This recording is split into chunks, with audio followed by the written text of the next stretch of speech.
సంవత్సరాల తరబడి ఎన్ని మందులు వాడినా మీ మోకాల నొప్పులు తగ్గట్లేదా? ప్రాణ పెయిన్ క్లినిక్ లో అత్యాధునిక చికిత్స.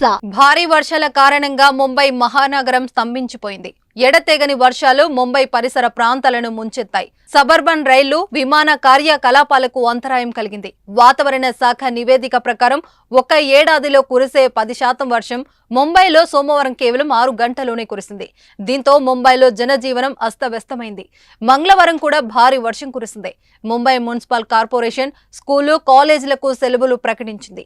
అవసరమైతే తప్ప ఇళ్ల నుంచి బయటికి రావద్దని స్వయంగా ముఖ్యమంత్రి ఏక్నాథ్ షిండే ప్రజలను కోరారు.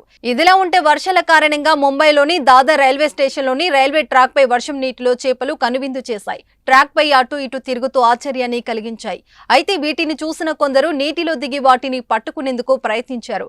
కానీ అవి దొరకలేవు. ప్రస్తుతం ఈ వీడియో సోషల్ మీడియాలో వైరల్ గా మారింది. దీనిపై నెటిజన్లు స్పందిస్తున్నారు. వల వేసి పట్టుకోవాలని కొందరు ఫన్నీగా కామెంట్లు పెడుతుండగా వాటిని సముద్రంలో వదిలేయాలని మరికొందరు కామెంట్ చేస్తున్నారు. అయితే దీనిపై మీ కామెంట్ ఏంటో తెలియజేయండి.